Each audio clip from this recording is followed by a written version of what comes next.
Hello, I'm Liz Lumley of Finextra, and we're here at the BSA annual conference in Manchester. And right now I'm speaking to Karen Wint of Leeds Building Society. So we're going to talk a little bit about the digital world, of course, and customer experience. So we were talking a bit before the cameras were rolling, and you said Leeds Building Society was founded in 1875, to offer people loans to buy houses. It's a very sort of simple banking product. With the digital world now, how has that business change, that simple business of offering loans to buy a house? I think it's all about basically how customers access the products that they need. So for Building Society, it's all about giving a secure place for somebody to put their money to save for their future, and that money is used to help other customers buy their own homes. Now, the way it worked when we started was you'd go into your local branch, apply for your loan through the local branch, and you put your savings into your local branch. It still works like that now to some extent, but it's augmented by you can also do the same kind of things online.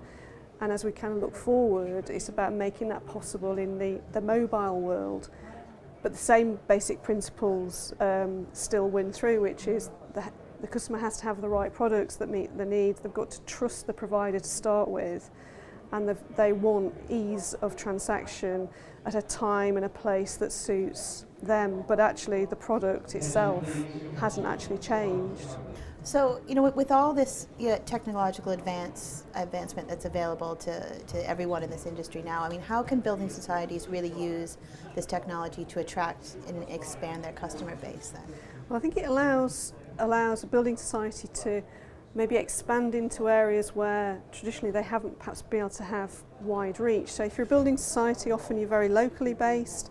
For us, we're slightly more represented nationally, but still there's awful lots of areas of the country that you just can't get to people. But what digital allows you to do is basically represent what you do face to face. So all that real good stuff about the colleagues in our branches, our staff, being the people that the customers trust, you can also put that into the mobile world and the digital world. So if you can combine your physical presence with the digital world, still do what you do best, which is offer great advice and great products, you just get a wider reach to get that message out.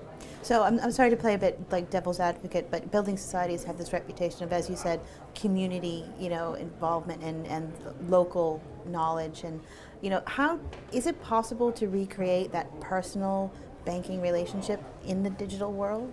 Well, I suppose I'd stand back and say, well, forget about banking for a moment or about financial services. Just think of things like Facebook. That to me is the demonstration that actually people really, really still want to be part of a community, but you can be part of a community online just as much as you can be in a group of people or in a room together. So actually, I think people's views on what a community is have moved forward massively, but you've still got to have the right values that you are true to all the time, that stand behind what you're doing, and you can't just be seen to be just kind of moving your business model on just to take advantage of modern trends. You've got to be true to your values and your ethics, and I think if you can do that but make your business more accessible, then it's a great winning combination. But you've got to stay focused and you've got to deliver against it, and I think that's probably where I see building societies have a great advantage if they can get it right, because we're small enough and focused enough to actually see the delivery through rather than getting distracted by the next great invention.